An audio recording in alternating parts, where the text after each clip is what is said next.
Que les bénédictions des vénérables mânes ancestrales fertiles et viriles soient sur vous. Aujourd'hui, nous allons continuer notre capsule de la précédente. Il s'agit donc de savoir si Jésus a vraiment existé.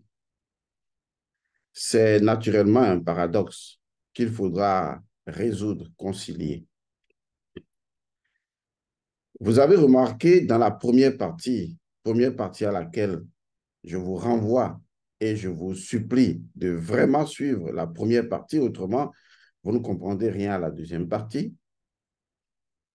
Qu'il vous souvienne que dans la première partie, donc, nous avions abordé un certain nombre de choses pour baliser le chemin, pour clarifier le chemin, parce que la connaissance est nécessaire, indispensable pour comprendre la suite. Donc, on ne s'inscrit pas ici dans « oui, il a existé », « non, il n'a pas existé ». Cette forme de réponse, c'est pour des personnes qui ne sont pas dotées d'un esprit métaphysique. Vous comprendrez la raison pour laquelle encore tout à l'heure. Donc, c'est important pour nous de faire un cheminement avec l'histoire de Jésus, ce qui vous permettra de comprendre les autres histoires, que ce soit l'histoire de Bouddha ou des grands maîtres qui sont apparus au cours des ères astrologiques ou qui ont incarné une ère astrologique. Parce qu'il y a une histoire derrière l'histoire. Il y a toujours des choses cachées derrière une autre chose même apparemment cachée. Il y a les choses dans les choses. Il y a les choses derrière les choses. Ceci n'est pas nouveau, puisque je vous ai toujours dit qu'il y a une loi supérieure à une loi inférieure, et la loi supérieure devient elle-même une loi inférieure, parce qu'il y a encore une autre loi au-dessus d'elle, et encore une autre loi, et ceci indéfiniment. Vous comprenez donc qu'en réalité, comme je l'ai expliqué dans la première partie, le monde terrestre est assujetti à un monde plus grand. Et naturellement, dans ce monde de décision, des choses se jouent, des forces se meuvent et les humains jouent le rôle ou les jeux ou l'histoire de ces forces. S'il vous plaît, retournez à la première partie de Jésus a-t-il vraiment existé et vous comprendrez tout ce qui a été dit. Dans cette deuxième partie, nous allons revenir sur ceux que nous avons appelés les gardiens du temps. Lesquels gardiens du temps font partie du dispositif ou du principe de Djéouti et de Horus l'Ancien. Et même, on pourrait les associer à l'œil d'Horus. C'est la même chose avec Djéouti. Et vous avez entendu dans la précédente capsule, j'ai parlé des neuf babouins, des 9 gardiens. J'ai parlé des gardiens du temps. Il y a une chose que vous devez comprendre sur les gardiens du temps. Quelque chose de vraiment précis. Je ne peux pas tout vous dire sur les gardiens du temps. Les archives akashiques par rapport à ce que je cherchais ne m'ont permis de voir que leur relation ou leur fonction dans ce que j'ai demandé. L'un des éléments du gardien du temps, c'est de veiller à ce que les choses se produisent selon leur temps. Qu'est-ce que ça veut dire concrètement? Vous savez que certaines personnes pourraient dire que le temps n'existe pas. C'est vrai, le temps n'existe pas. C'est d'ailleurs pourquoi il y a les gardiens du temps. Ça paraît paradoxal, mais c'est évident. Parce que les gardiens du temps ne sont pas assujettis au temps. Et donc, le temps, en fait, n'existe pas. Ils sont la preuve vivante que le temps n'existe pas. Mais comment se fait-il alors que nous vivons l'expérience du temps? Qu'est-ce qui crée le temps? Eh bien, c'est la conscience qui crée le temps. C'est la perception selon la conscience qui crée le temps. Parce que, justement, tant qu'il y a du mouvement, il y a des sujets de perception. Or, là où il y a du mouvement, il y a de la durée. Et il y a du mouvement parce qu'il il y a le principe de différenciation.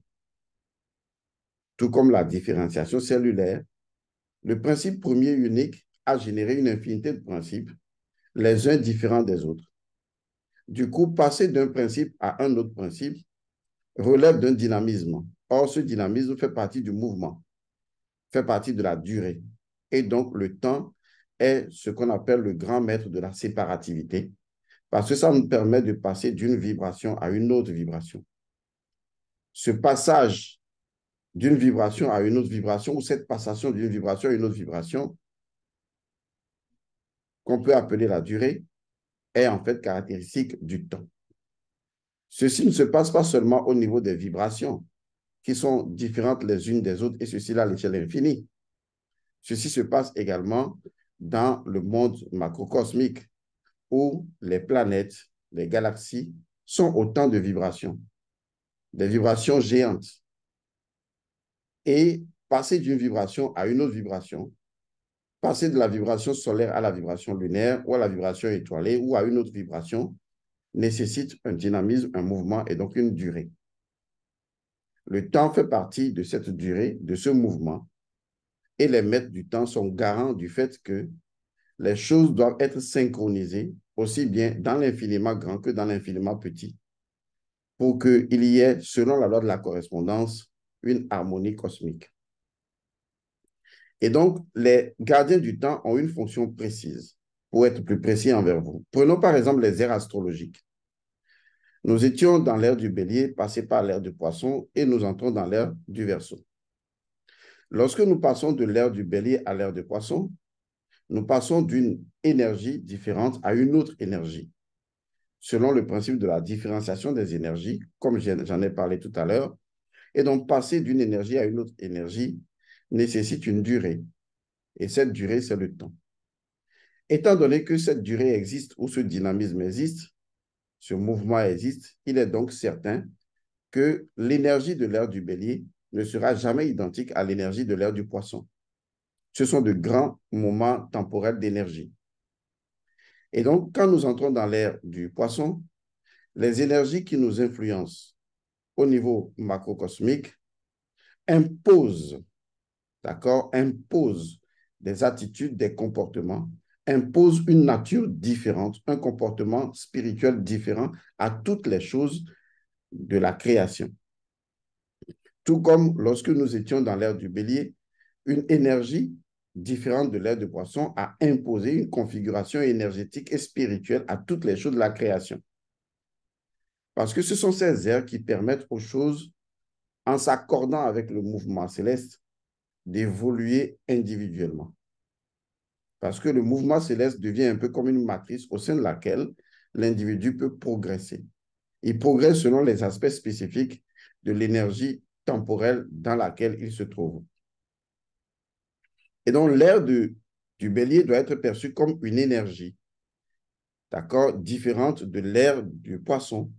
Et on ne peut pas faire ce qu'on faisait dans l'ère du Bélier, on ne peut pas faire la même chose dans l'ère du Poisson. Tout comme ce qu'on faisait dans l'ère du Poisson, on ne peut pas faire la même chose dans l'ère du Verseau. Un exemple, l'ère du Verseau, c'est l'ère de la responsabilité spirituelle et de la prise en charge personnelle de soi-même. Donc, fini les histoires de prêtres, de pasteurs ou de quelqu'un qui doit faire les choses à votre place. C'est l'ère de l'autonomie intérieure et de la souveraineté de conscience. Celui qui n'a pas compris cela, celui qui n'a pas compris que nous sommes à l'ère où le Père sera connu en esprit et en vérité, et donc nécessite une transformation personnelle de l'individu, celui qui n'a pas compris cela, alors il ne fait pas partie de l'ère du Verseau, mais il fait partie de l'ère des Poissons, bien qu'on est dans l'ère du Verseau. Est-ce que vous comprenez? Donc, on appelle ça une régression. L'individu va être spirituellement rétrogradé. En fait, une ère dans laquelle on se trouve n'empêche pas que l'on fasse les choses d'une ère précédente. Car en réalité, selon le principe de la correspondance, toutes les ères peuvent contenir toutes les ères. C'est-à-dire que si je prends l'ère du Poisson, elle peut contenir toutes les autres ères. Tout comme quand je prends un chakra, il contient tous les chakras. Et donc, selon ce principe qui est toujours lié à la correspondance, eh bien, quand on est dans l'ère du Verseau, on ne peut pas empêcher quelqu'un de continuer à faire les choses de l'ère du Poisson. Toujours est-il que, eh bien, il ne pourra pas évoluer avec l'énergie de l'ère du Verseau.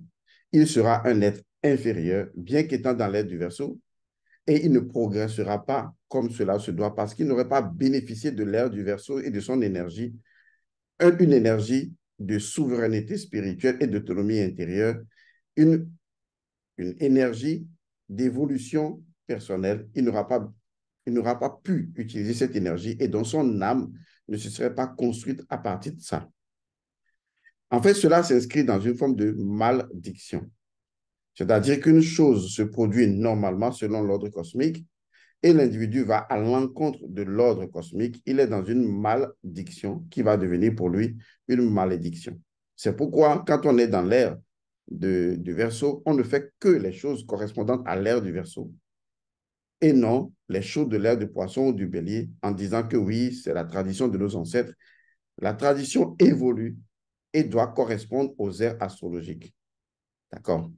Donc, les gardiens du temps veillent à ce que l'énergie d'une ère soit jouée, d'accord, par les êtres qui sont soumis à l'espace d'agissement de cette ère astrologique. Donc, si nous sommes dans l'ère du Verseau, les gardiens du temps veilleront à ce que nos agissements spirituels correspondent inévitablement à l'ère du Verseau. Et ça, c'est important de le comprendre. Ils ne sont pas simplement là à regarder le temps. Non, ils veillent à ce que les énergies dégagées de façon cosmique par une ère astrologique soient de façon tellurique exécutées par la création dans son environnement. Autrement, eh bien, il y aura un déséquilibre. Autrement, l'énergie cosmique ne trouverait pas un accomplissement dans un environnement donné. Les gens ne comprennent pas que la règle universelle, c'est l'équilibre. Tant que cela ne rentrera pas dans votre esprit, vous ne serez jamais un métaphysicien. La loi absolue, c'est le djed. La loi absolue, c'est l'équilibre. C'est la math. Vous ne pouvez pas échapper à cela. Et donc, les maîtres du temps veillent à ce que l'équilibre soit. Mais pour que l'équilibre soit, il faut que lorsque le monde cosmique ou le monde céleste, on peut le dire également ainsi, génère une influence d'énergie, obligatoirement, il faut un réceptacle final pour exécuter cette énergie. Si ce n'est pas fait, il y a un désordre entre l'ordre cosmique céleste et l'ordre tellurique magnétique terrestre.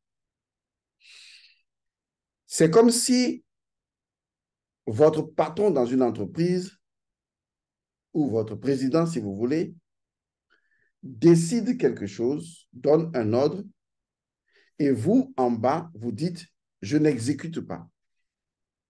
Vous comprenez qu'on appelle cela un désordre. Parce que j'essaye, autant que faire se peut, de trouver les mots justes qui puissent vous aider à comprendre. Parce que ce serait dangereux de dissocier une décision céleste, cosmique, d'une décision terrestre. En fait, la Terre, si je vais résumer à la Terre, n'existe et n'est la Terre que parce qu'elle accomplit, elle finalise une décision céleste cosmique. Prenez par exemple l'histoire de la Bible, les 7 jours de la création. Dieu dit, Dieu dit, Dieu dit. Et on nous dit qu'au 7e jour, le jour de la perfection, Dieu s'est stabilisé, en fait, il s'est reposé. On retrouve là la stabilité, qui est la fonction de Djed, qui est associée au pénis d'Osiris. Mais est-ce que vous comprenez ce que ça veut dire, la stabilité? Ça veut dire que la création, pendant les premiers, deuxième, troisième, etc., de jours, n'a été qu'une suite de déséquilibres jusqu'à ce que finalement, il y ait un équilibre final, la stabilité. Non seulement le monde physique est la stabilité pour le monde spirituel, mais la Terre est également une stabilité pour les forces cosmiques, les énergies célestes. Il faut le comprendre comme ça. Lorsque la Lune émet ses rayons, son rayonnement, lorsque la Terre, lorsque le Soleil émet son rayonnement, la Terre doit répondre. En fait, la Terre est obligée d'incarner l'énergie de la Lune et du Soleil et de répondre autrement à ces deux courants d'énergie. Si la Terre refuse d'interagir avec la Lune et d'interagir avec le Soleil, la Terre va mourir. C'est comme si je dis, il y a principe, loi et fait, et que le fait doit exécuter la loi, et que le fait dit, je n'exécute pas la loi. Il y a donc désordre, il y a malédiction. Si vous avez compris l'idée, vous allez voir la situation délicate dans laquelle se trouvent les gardiens du temps.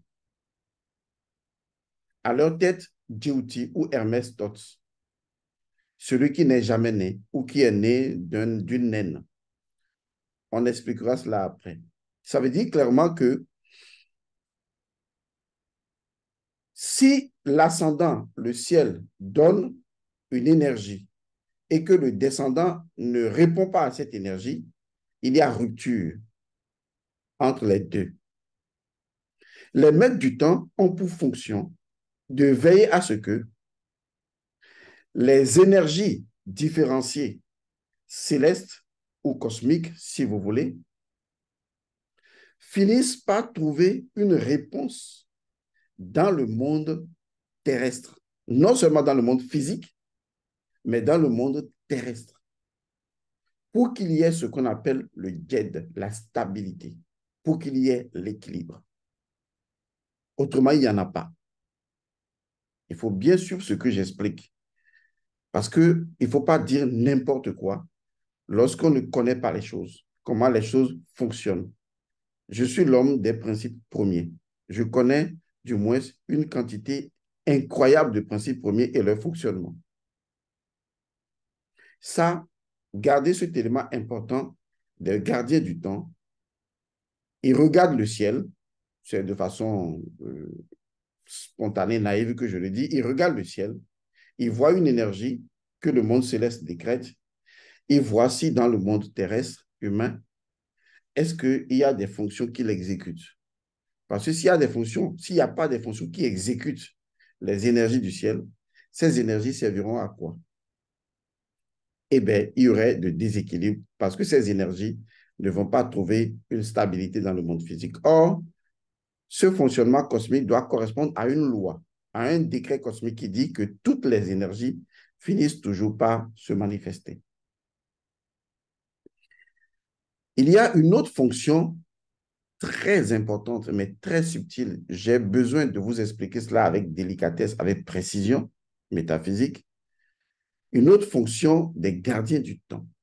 Et c'est là que nous trouvons la vérité et la réalité sur l'histoire de Jésus. Si Jésus a vraiment existé ou pas. Je vais venir à un outil dont se servent justement les gardiens du temps. Si vous connaissez ces outils dont se servent les gardiens du temps, vous avez tout compris. Mais si vous ne comprenez pas l'utilisation, l'utilité, la pertinence de ces deux outils, alors vous ne pouvez pas comprendre les gardiens du temps. Les gardiens du temps utilisent deux outils. Le premier outil, c'est la vérité. Le deuxième outil, c'est la réalité. Les deux ne sont absolument pas les mêmes. La combinaison des deux fait l'objet d'un troisième outil. Mais commençons par les deux. La vérité et la réalité. En fait, qu'est-ce que la réalité? Le temps est la réalité. C'est tout simplement cela. Là où il y a le temps, il y a la réalité. La réalité est constitutive de haut et de bas, de bien et de mal, du yin et du yang, de l'intérieur et de l'extérieur, du devant et du derrière. En fait, dans la réalité, il y a le fondement du dynamisme, du mouvement, toujours du temps. Et donc, la réalité nous permet de percevoir les choses de différentes façons. C'est ainsi qu'il y a un pôle plus, il y a un pôle moins, où je perçois la chose d'une manière ou d'une autre manière. En fait, je vous explique ce que c'est que la réalité vue du point de vue de l'homme.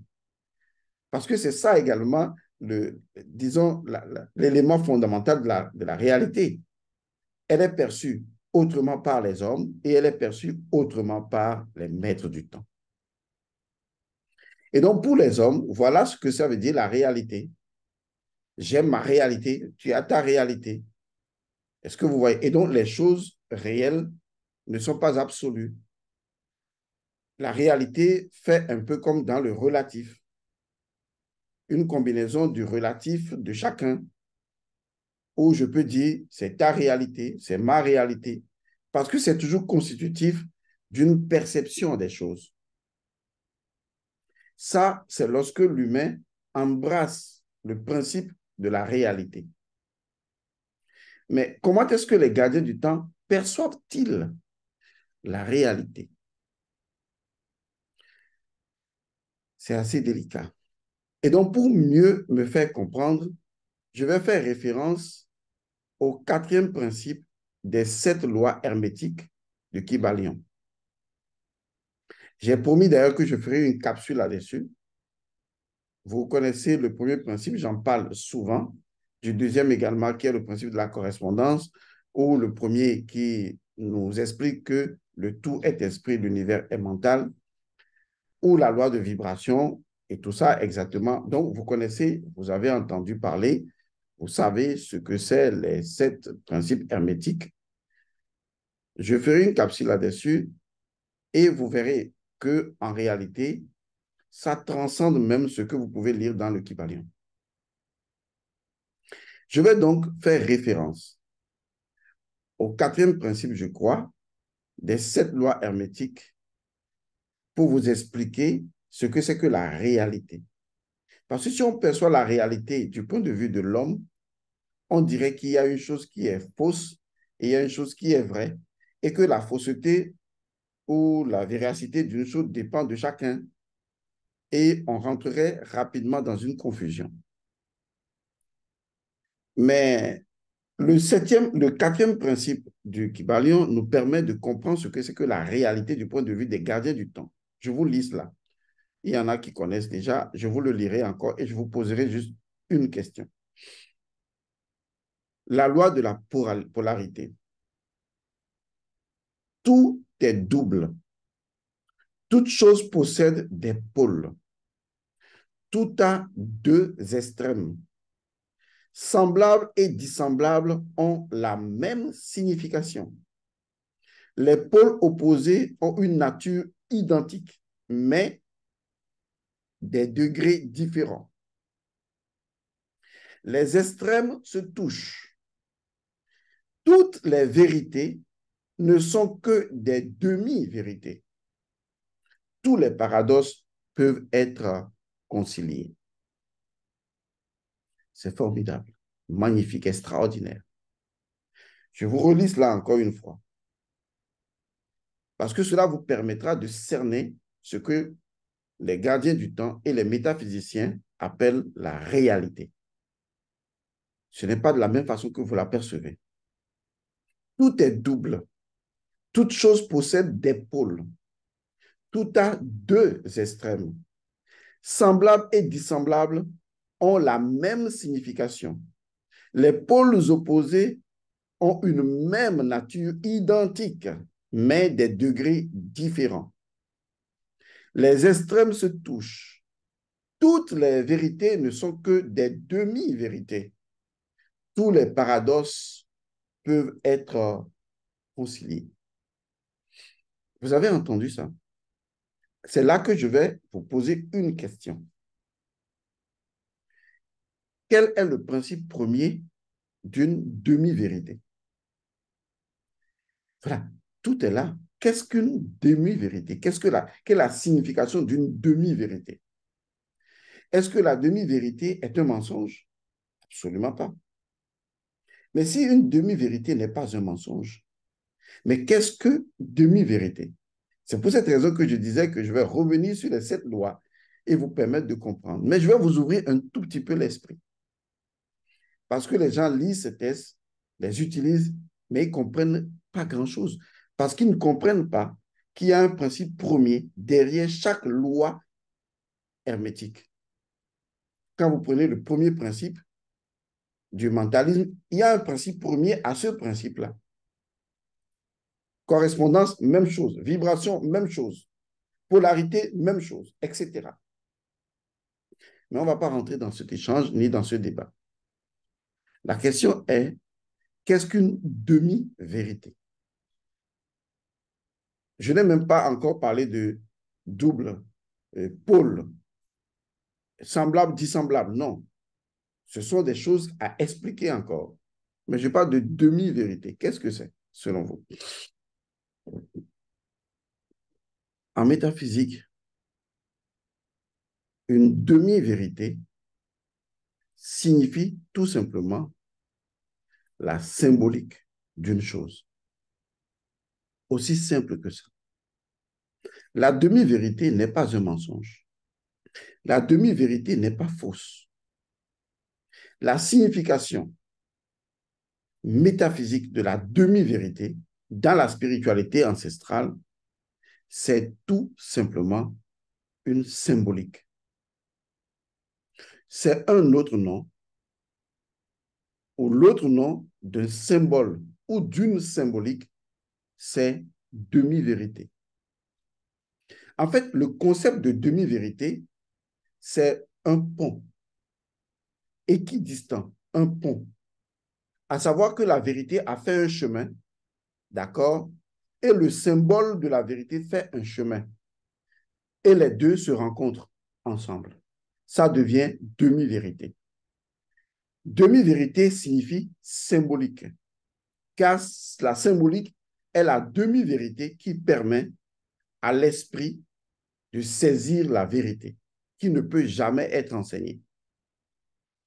Mais j'ai vu sur les réseaux sociaux des ignorants, des naïfs, et quand vous parlez, ils disent oui, ça c'est ton point de vue, c'est une demi-vérité. Ça c'est ton point de vue, c'est une demi-vérité. Et ça me fait tellement rigoler.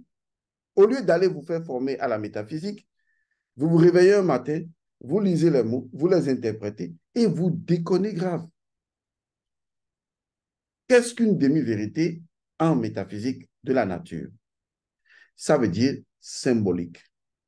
La symbolique d'une chose est tout simplement la demi-vérité. C'est un pont, une demi-vérité. C'est un pont vers la vérité. Parce que la vérité ne pouvant pas être enseignée, seule la demi-vérité, c'est-à-dire la symbolique, permet de comprendre la vérité. C'est pour cette raison que vous verrez, et l'Égypte antique l'a très bien dessiné. Et je vais vous le dire, et vous allez pour la première fois, je dis mais pour la première fois, prendre conscience de ce que c'est qu'une demi-vérité dans un symbole égyptien. Et je renvoie toutes les personnes à la recherche de ce symbole égyptien parce que, comme je vous le dis, il n'y a pas à raconter n'importe quoi ici sur cette chaîne. Est-ce que vous connaissez, ce n'est pas un dieu, mais on peut également le dire que c'est un dieu, le dieu Nun. Vous savez qu'il y a une image du dieu Nun qui transporte la barque du dieu Ré. Vous vous rappelez? Donc, vous allez voir les bras très élancés, disproportionnés, qui soutiennent la barque de Ré. Regardez bien ce dieu, Nun. Regardez-le bien.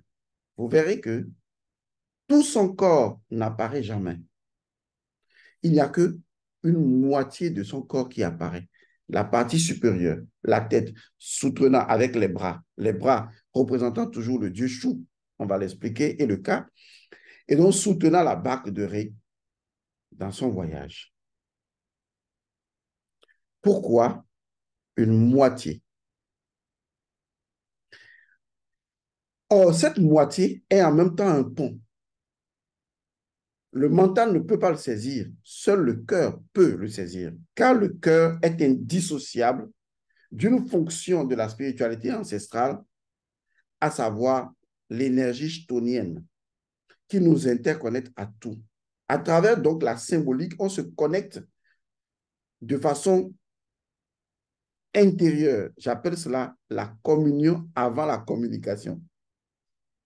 Donc, la symbolique nous renvoie à la communion qui préexistait avant la communication et qui est un lien du cœur qui nous cède la vérité parce que nous empruntons un symbole symbolique qui nous y conduit. La demi-vérité, c'est la symbolique. Maintenant, vous l'avez dans votre Congolo. Le reste, je vous l'expliquerai lorsque nous allons faire la formation. On parlera donc de semblables et de dissemblables. Il faut les expliquer parce que c'est des fonctions de la magie. Il faut les expliquer. Et donc, les 7 lois hermétiques, on va les aborder et votre perception de la vie. Toute votre vie va complètement chambouler, mais vous allez devenir quelqu'un de complètement nouveau. Votre connaissance sera si extraordinaire que quand les gens vous verront, ils diront, mais comment il fait? OK? Bon, revenons donc à ce qu'on disait tantôt. L'une des fonctions des maîtres du temps, la plus importante, c'est de construire des demi-vérités. En fait, c'est là que je vous conduis. C'est de construire des demi-vérités. C'est de construire donc des symboles, des symboliques. Parce que seuls les symboles et les symboliques sont les réceptacles les plus puissants de l'énergie céleste ou de l'énergie cosmique. C'est pourquoi toutes les traditions, toutes les cultures ont des symboles. Les symboles ne sont pas là à titre décoratif. Les symboles incarnent l'identité du principe ou de la vérité et sont en même temps un pont en tant que demi-vérité vers la vérité. Et les gardiens du temps ont la responsabilité universelle de concevoir des demi-vérités.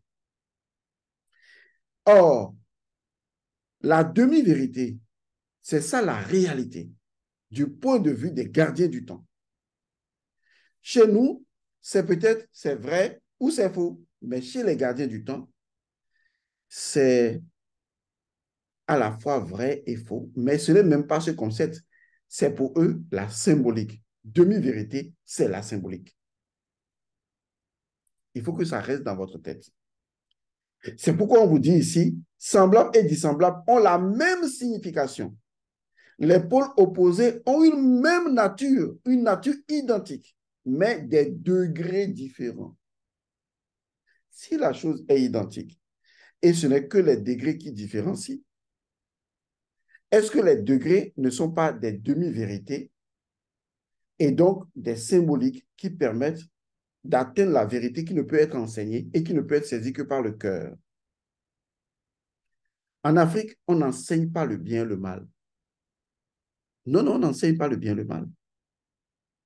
On conduit ton cœur vers la symbolique éthique de la nature et c'est de toi que tu décides d'agir d'une manière bien ou d'agir autrement. Parce qu'on n'enseigne pas le bien et le mal, on le sent en soi. Les Occidentaux veulent enseigner le bien et le mal. En fait, ils n'enseignent que ce qu'ils conçoivent comme bien et mal. Par exemple, fournir des armes au Mali pour se défendre, c'est mal. Fournir des armes à l'Ukraine pour se défendre, c'est bien. Mais où est l'éthique? Il y a quelque chose qui cloche là. Soutenir Israël, par exemple, quel que soit ce que Israël fait, c'est bien pour les États-Unis. Mais au même moment, les autres qui enfreignent la loi, au même titre que Israël, il faut les punir. Où est le bien, où est le mal?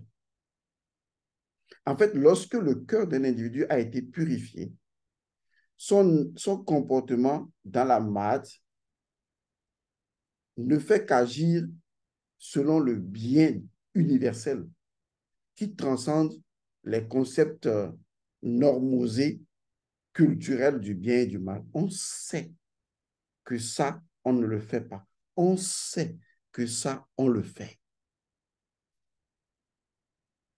Ce n'est pas la société, ce n'est pas les décrets qui dictent ça c'est bien et ça c'est mal. Non, chacun sent au fond de lui que ça c'est bien. Ça, on ne va pas le faire. En fait, c'est juste une parenthèse. Donc, les maîtres du temps sont garants des demi-vérités, c'est-à-dire ils veillent à ce que l'histoire céleste soit symboliquement jouée au niveau culturel et culturel par les peuples, afin que les énergies célestes prennent corps au sein de la communauté, que les énergies célestes ne soient pas en vadrouille. Parce que si les énergies célestes ne trouvent pas incarnation dans les symboles que les peuples culturellement ou culturellement utilisent, il n'y aurait pas d'harmonie entre les sociétés humaines, les communautés humaines, la Terre, la nature et le cosmos. C'est seulement en jouant le jeu des dieux et leur histoire gravée dans le ciel que les humains peuvent vibrer de façon correspondante aux énergies célestes. Les gardiens du temps veillent à cela. Donc, ils créent la réalité de leur point de vue, ils créent des demi-vérités. Et tant que vous ne le comprenez pas, alors vous ne comprendrez rien du tout. Vous chercherez à trouver historiquement si Jésus a existé ou pas. Et vous allez toujours vous perdre dans les méandres chronologiques incompréhensibles et vous ne trouverez jamais rien. Vous allez chercher à découvrir géographiquement si Jésus a existé et vous ne trouverez pas du tout. Tous ceux qui ont essayé se sont cognés la tête et ils se cogneront la tête. Parce qu'il y a une chose qui est dite dans la loi hermétique, la quatrième que je viens d'énoncer. La fin, j'ai dit, toutes les vérités ne sont que des demi-vérités et ce n'est pas tout. Tous les paradoxes peuvent être conciliés. Les gardiens du temps créent le paradoxe. Ils sont obligés de créer le paradoxe. Ils créent un paradoxe et ce n'est pas seulement avec l'histoire de Jésus, avec Zarathustra, avec tous les grands maîtres qui, à un moment donné, ont été à l'orée d'une nouvelle ère. Vous ne découvrirez jamais, historiquement, géographiquement, rien qui soit scientifiquement prouvable sur ces personnes. Vous ne trouverez pas. Ça n'existe pas. Ce sont des êtres de paradoxe. Ce sont des êtres qui appartiennent à l'univers qu'on appelle l'univers des demi-vérités, que les gardiens du temps créent, conçoivent, pour que ces symboles et ces symboliques correspondent à l'évolution chronologique des énergies, des ères astrologiques et leur, je vais dire, implication dans la communauté humaine pour qu'il y ait harmonie entre le haut et le bas, pour que la correspondance soit. Ne pas comprendre ces choses, parce que c'est les grands secrets que j'ai découverts dans les archives akashiques et qui m'ont émerveillé. C'est pour cette raison que je dis, il était impossible de vous répondre par oui ou par non. Vous ne comprenez pas tout ce qui est autour. Or, comprendre tout ce qui est autour, c'est ce qui fera également de vous un être paradoxal. Parce que je suis un être paradoxal. Vous êtes un être paradoxal.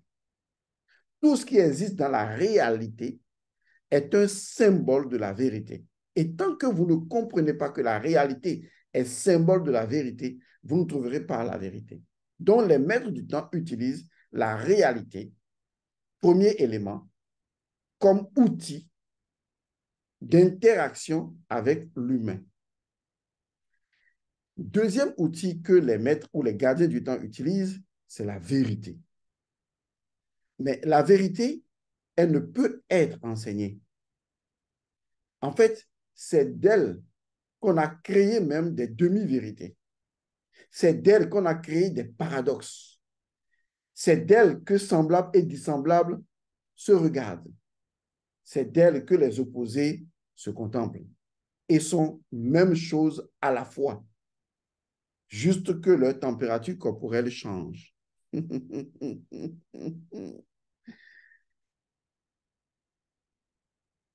L'esprit n'agit que par les symboles. Le mental est le symbole. Le mental est un symbole. Le cœur est un symbole que l'esprit utilise. L'esprit utilise les deux. C'est pourquoi on fait dire à Jésus, dans une de ses expressions, quand il annonçait l'ère du verseau, le moment vient, et il est déjà là, où les véritables adorateurs de l'Esprit de Dieu, de mon Père, l'adoreront en esprit et en vérité. L'Esprit n'agit qu'à travers les symboles et les symboliques. Et la vérité est ce que je pourrais appeler le fonctionnement intrinsèque, le principe premier de l'esprit. Et donc, les gardiens du temps utilisent et la vérité et la demi-vérité, c'est-à-dire la réalité, pour agir, interagir avec les humains.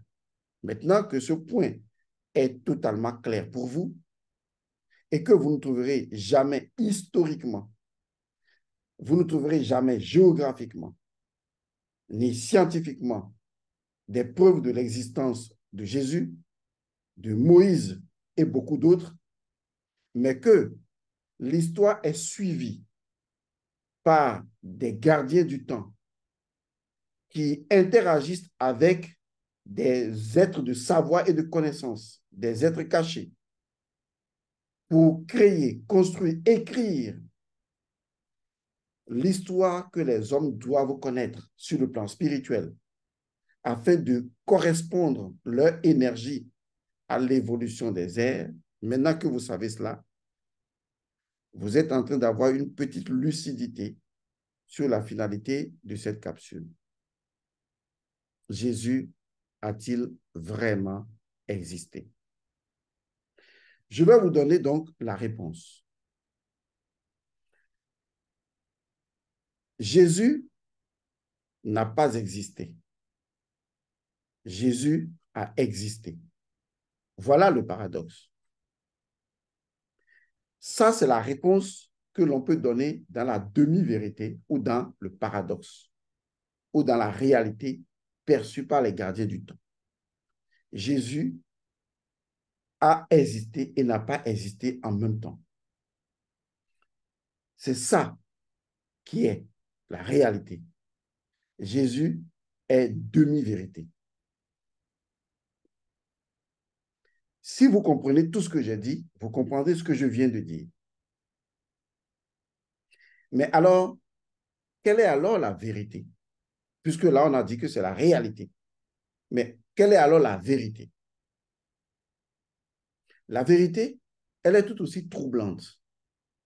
Et elle dit ceci.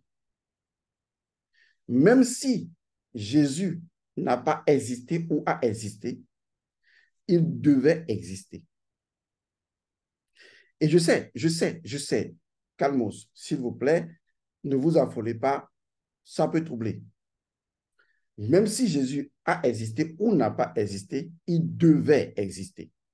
Si vous avez bien compris tout ce qui a été dit sur les gardiens du temps, sur la fonction de demi-vérité, vous savez qu'en réalité, l'histoire de Jésus est une histoire construite. Je dis bien, l'histoire de Jésus est une histoire construite. Elle est construite par des initiés, des hommes de savoir, des gardiens, des personnes qui veillent sur l'évolution de l'humanité et qui savent que le déséquilibre ne doit pas prévaloir dans l'évolution humaine. Or, pour qu'il n'y ait pas de déséquilibre, il faut toujours que lorsqu'on entre dans une ère astrologique, il faut toujours une histoire, un réceptacle qui incarne la vérité de cette ère. Autrement, il y aurait déséquilibre. Attention, Godson, est-ce à dire que les gardiens du temps ont inventé l'histoire de Jésus juste pour créer un réceptacle afin que les énergies de l'ère des poissons puissent avoir une tangibilité ou une manifestation ou une incarnation? Non, ce n'est pas ce que j'ai dit. Parce qu'en réalité, cela reviendrait donc à dire que les gardiens du temps mentent. Mais alors, où est la vérité, Godson? Elle est la suivante. Il a bel et bien existé un grand initié. Parce que à l'entrée dans chaque ère astrologique, il y a toujours des initiés qui apparaissent, pas un seul, pas deux. Il y a toujours de grands initiés qui se sont accomplis dans l'ère précédente, qu'on appelle les précurseurs de l'ère nouvelle. Je vous explique, calmez-vous. Lorsque vous prenez l'ère du bélier, l'ère du bélier qui aura duré 2160 ans au plus, est une ère qui aura permis l'évolution de l'humanité. Mais au même moment, il y a des gens qui appartenaient à l'ère du taureau, qui se sont déjà accomplis à l'ère du taureau et qui viennent dans l'ère du bélier. Et donc, leur incarnation dans l'ère du bélier fait d'eux des frères aînés, des précurseurs, des gens très évolués. De la même façon, il y a des gens qui ont déjà beaucoup évolué dans l'ère du bélier. Ce n'est pas une seule personne, ni deux, ni trois. Ils sont nombreux, légion. Des gens ont évolué dans l'ère du bélier. Et donc, ayant déjà évolué, s'étant déjà accompli dans l'ère du bélier, et donc devant revenir dans l'ère des poissons pour éclairer ceux qui seront les nouveaux dans l'ère du poisson, eh bien, ils viennent en termes d'éclaireurs, de frères aînés, de grands initiés. En réalité, l'histoire de Jésus ne doit pas être perçue comme l'histoire d'un individu, mais plutôt l'histoire d'une légion d'individus, de maîtres, de niveaux spirituels différents, sur toute l'humanité. Des êtres qui se sont accomplis dans l'ère précédente et qui deviennent des éclaireurs de l'ère nouvelle. Eux tous, en termes de légion, peuvent porter le nom de Jésus-Christ. Oui, je vous choque et je sais, mais ce n'est pas leur véritable nom. Parce que la Bible elle-même dit clairement que l'histoire de Jésus n'est pas l'histoire de Jésus. En fait, c'est le résumé. L'histoire de Jésus n'est pas l'histoire de Jésus. C'est ce qu'on appelle le paradoxe. Les maîtres ont créé le paradoxe de l'histoire de Jésus. Ils ont construit l'histoire de Jésus, mais en s'appuyant sur l'évolution normale du fait que ceux qui se sont accomplis dans une ère précédente deviennent les grands initiés, les éclaireurs, les maîtres, les guides qui ouvrent l'ère nouvelle. Ce n'est pas un, deux, trois. Ils sont légions incomptables. Eux tous portent le nom de Jésus-Christ, si c'est de ça qu'il s'agit. Mais ce n'était pas leur vrai nom. Ce n'était pas le nom qu'on devrait leur donner. Mais Godson, quel est le nom qu'on devait leur donner alors? Que disent les archives akashiques? OK. Retournons simplement à la Bible. Parce que la Bible a été écrite par des initiés, des grands initiés, des individus qui comprennent l'évolution de l'humanité, qui travaillent avec les gardiens du temps, ou c'est les gardiens du temps eux-mêmes, qui sont obligés de veiller à l'équilibre entre le cosmos ou le ciel et la terre, et qui veillent à ce que à chaque ère, il existe des réceptacles véritables, c'est-à-dire des initiés qui se sont déjà accomplis dans l'ère nouvelle et qui deviennent les éclaireurs de cette ère, et on construit sur leur identité énergétique, véritable, vérifiable, certaine, incarnée. On construit sur leur énergie vérifiable une histoire. L'histoire d'un seul homme. Ça ne peut pas être l'histoire de plusieurs hommes. L'histoire d'un seul homme. Mais ce seul homme annoncera l'histoire de plusieurs hommes. Et vous savez, Jésus a dit quelque chose d'épatant. Il dit tout simplement que si vous le faites à l'une de ces personnes, c'est à moi que vous le faites. En fait, il veut simplement dire que la conscience du Christ est en chacun d'entre nous. Et que lui, il n'en est que l'exemple. Il est le porteur, le porte-flambeau. Mais en réalité, il y a beaucoup de personnes qui sont déjà le Jésus-Christ. Si c'est le nom que vous connaissez. Je reviens à cela. Ne vous en faites pas, tout sera clair pour vous. Donc, selon ce que disent les archives akashiques, Jésus a existé et n'a pas existé. C'est un paradoxe, c'est une demi-vérité. Parce qu'il a existé véritablement des initiés extraordinaires qui se sont accomplis, qui ont atteint l'état de Christos, si vous voulez, qui se sont réalisés et dont on a utilisé l'énergie, puisque les maîtres du temps ne peuvent pas mentir, dont on a utilisé l'énergie avérée pour construire une histoire d'un personnage mythique nommé Jésus-Christ. C'est pour cette raison que je disais tantôt, en parlant de l'outil que les gardiens du temps utilisent, à savoir la réalité et la vérité, que même si Jésus n'avait pas existé, même s'il a existé, il doit exister. C'est ce qu'on appelle la nécessité, le principe de la nécessité. La réalité est nécessaire à la vérité. La réalité est ce qui traduit la symbolique de la vérité dans sa nature. Dont les maîtres du temps, félicitations, ont accompli et accomplissent toujours une histoire et une chose extraordinaire. Jésus a-t-il existé? Oui. Jésus a-t-il existé? Non. Mais dans les deux cas, on comprend. Est-ce que vous voyez la différence? C'est ce qu'on appelle la sagesse. C'est le cœur qui sait, qui comprend maintenant la vérité. Maintenant, ce n'est pas tout. Je vais vous faire évoluer vers ce que dit la Bible. La Bible n'a pas dit qu'on l'appellera Jésus-Christ. On est d'accord.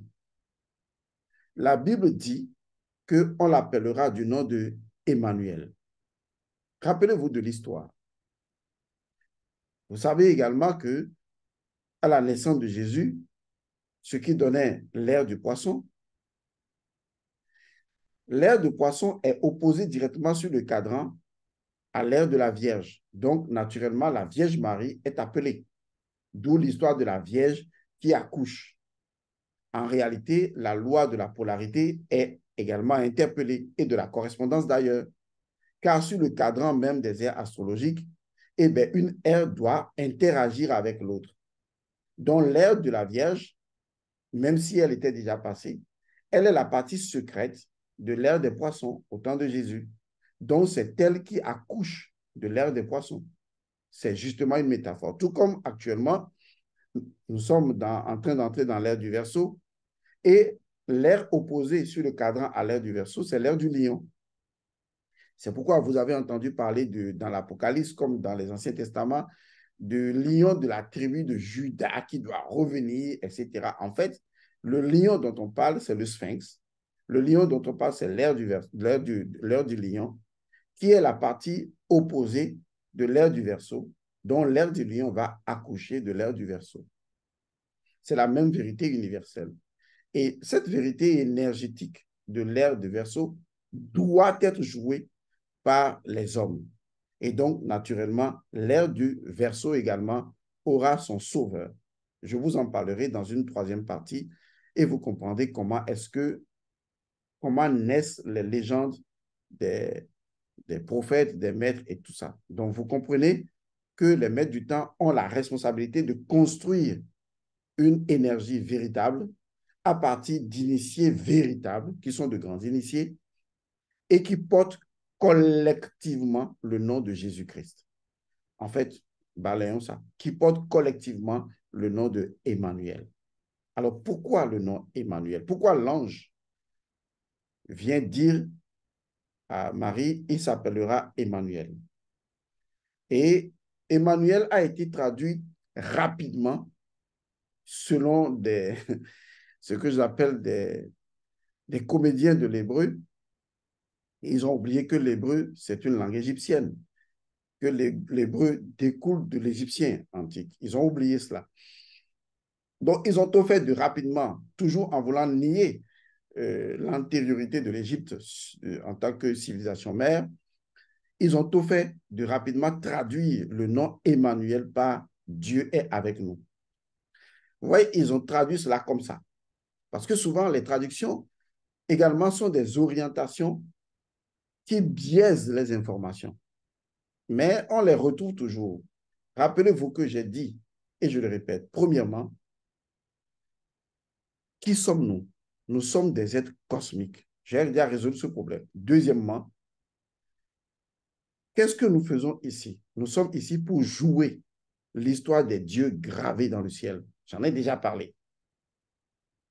Alors, qu'est-ce que tout cela a à voir avec Emmanuel? OK.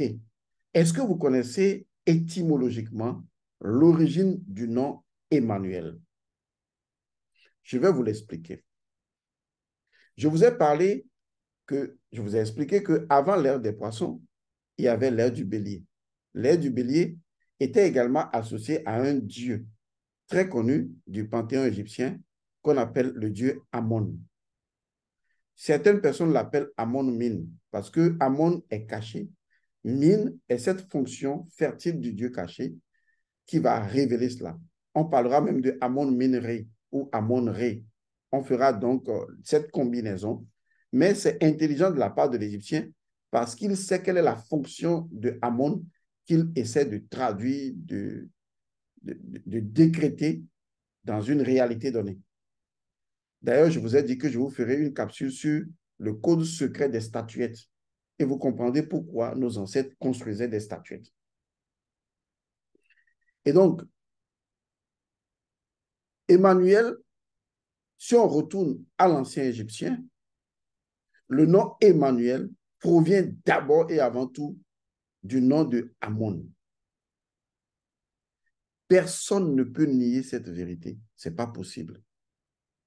Traduit Emmanuel par Dieu est parmi nous est une erreur. C'est voulu par les gens pour que la vérité ne soit pas. L'origine du nom Emmanuel, tel que les initiés, les grands initiés, qui représentent, je dis bien qui représentent Emmanuel, l'incarnent, ça vient d'abord de Amon, donc de l'ère du bélier. En fait, l'histoire nous raconte que l'ère du bélier, qui est donc l'ère de Amon, va accoucher de la nouvelle ère, qui sera la puissance ou la lumière de Amon. Du coup, l'ère du poisson devient systémiquement et systématiquement la lumière qui émane de l'ère du bélier.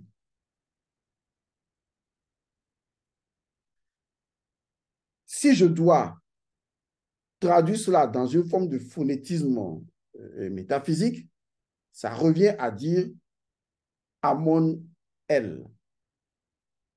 Amon, le dieu caché, comme on le disait dans l'Égypte antique, Amon-Ré, Amon-Min, c'est Amon-El. Cette combinaison représente tout simplement, significativement, symboliquement, la puissance du dieu Amon, la lumière d'Amon, le rejeton d'Amon. Emmanuel signifie le rejeton d'Amon. L'ère de poisson est le rejeton de l'ère du bélier. Il ne s'agit donc pas du nom qu'un individu porte. Il s'agit non seulement du nom de l'ère du Verseau, non, pardon, de l'ère du poisson, puisqu'on parle du bélier à poisson. Je suis trop pressé d'aller vers l'ère du verseau. Donc, l'ère du bélier a accouché de l'ère, euh, a laissé place à l'ère de poisson, sa puissance. Donc, l'ère du poisson devient donc Emmanuel. Est-ce que vous voyez? Donc, Emmanuel, c'est la lumière du Dieu Ammon. C'est la puissance d'Ammon, ou carrément le rejeton d'Ammon. Tous les grands initiés qui se sont accomplis à l'ère du bélier sont devenus les enfants du bélier. Ils sont devenus les enfants du Dieu Ammon, les êtres accomplis du Dieu Ammon. Rappelez-vous de la phrase du personnage de Jésus. Laissez venir à moi les petits-enfants, car le royaume des cieux leur appartient. Les petits-enfants, il ne s'agit pas des enfants que vos femmes mettent au monde. Il s'agit de grands initiés qui sont redevenus des enfants. Car n'a-t-il pas dit à Nicodème, il faut que tu renaisses de nouveau. Donc, cette forme de renaissance initiatique va créer des adultes, mais qui sont redevenus initiatiquement des enfants. On parlera de la symbolique métaphysique du principe premier de l'enfant. Et donc, à partir de ce moment-là, qu'est-ce qui s'est passé? Eh bien, tous les grands initiés qui se sont accomplis, qui se sont réalisés, redeviennent automatiquement les enfants, les rejetons de l'ère du bélier. On les appelle tout simplement des Emmanuel, c'est-à-dire des êtres de lumière de l'ère de Ammon, des êtres de lumière de l'ère du bélier. Ils deviennent les éclaireurs de l'ère des poissons. L'ensemble de ces éclaireurs qui se sont accomplis et qui permettent l'évolution de l'humanité vers le prochain cycle qui est l'ère des poissons, on leur donne le nom métaphorique de Jésus-Christ, on leur donne le nom métaphorique de Emmanuel. Il en sera ainsi avec l'ère du Verseau, dont le principe premier est totalement différent, puisque avec l'ère des poissons, nous finissons avec 6 ères et nous recommençons maintenant avec une autre ère qui est l'ère du Verseau et qui est l'ère spirituelle et dont le principe premier est également connu. Et les maîtres du temps ont déjà commencé, si ce n'est que déjà fait, à fabriquer sur des éléments réels, tangibles, le paradoxe.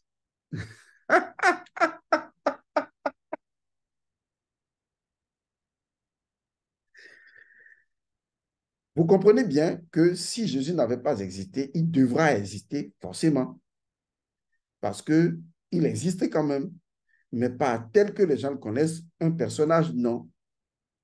Jésus désigne, c'est une métaphore linguistique, Emmanuel, qui désigne des éclaireurs, des êtres de lumière, des initiés, qui sont sous la juridiction des gardiens du temps, ou c'est les gardiens du temps eux-mêmes, qui permettent l'évolution de l'humanité en respectant l'accord, le rituel, le protocole d'accord, ce qu'on pourrait appeler la routine sacrée qui doit exister entre les décrets célestes et leur accomplissement terrestre. Car ce qui est en haut doit être ce qui est en bas et ce qui est en bas doit être ce qui est en haut. Alors, Emmanuel signifie le rejeton de Ammon, l'enfant de Ammon. Ça ne désigne pas un individu qu'on a fabriqué. C'est pourquoi les initiés ont tout fait. Regardez, ils ont tout fait pour que le visage de Jésus n'existe jamais. Seule l'Égypte sait faire ça.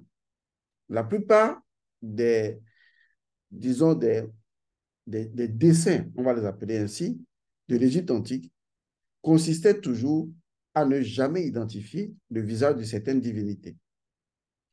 Au lieu de comprendre pourquoi quelque chose manque, les gens vont prendre un truc là de suaire, le linge du suaire, les machins, les conneries, pour dire oui, ça c'est le visage de Jésus. Non, il n'y a pas de visage. Parce que Jésus n'est pas un individu, si j'ose utiliser ce nom. Emmanuel n'est pas un individu. C'est une légion de grands initiés. C'est pour cette raison qu'ils ont tout fait pour que son visage ne soit pas visible. Donc, il n'y a pas de visage de Jésus. Il n'y a pas un Jésus donc, qui représente même un noir qui est là, Jésus qui vient. Non, ça n'existe pas. Il existe une légion d'éclaireurs, d'initiés, sous la direction du Djibouti et des gardiens du temps, qui veillent à ce que la transmission de la connaissance soit vérifiablement appliquée en suivant le respect de la chronologie cosmique et en veillant à ce que les énergies d'en haut trouvent réponse en bas au sein de la communauté sous forme de culte, de culturel et de symboles que l'humanité exécute.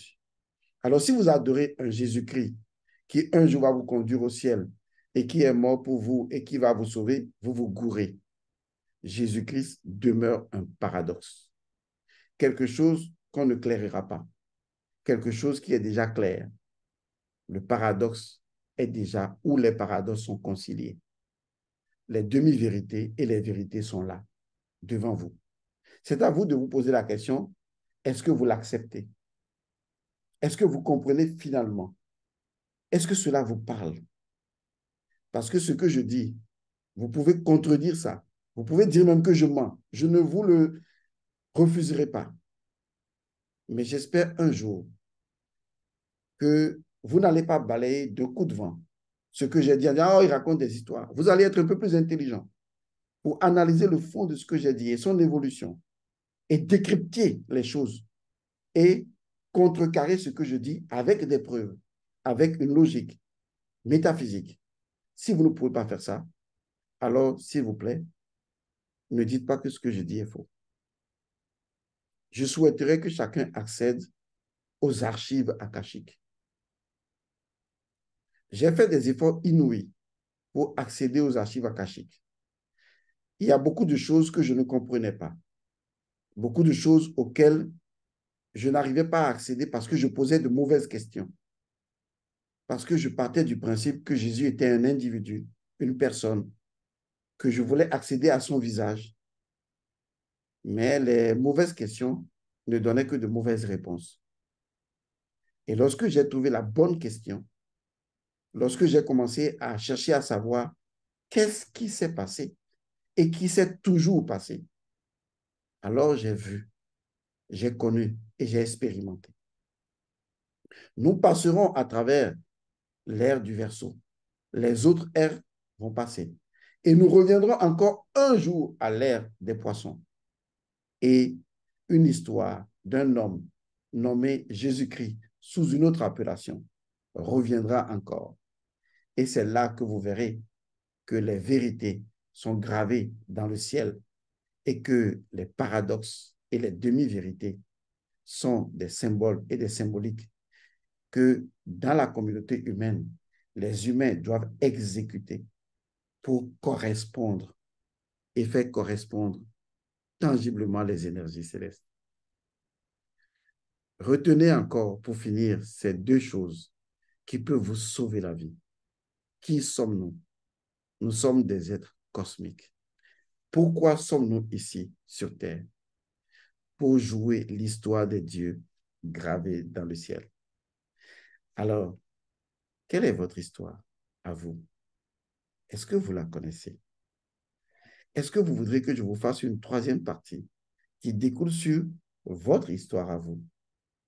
Est-elle gravée dans le ciel?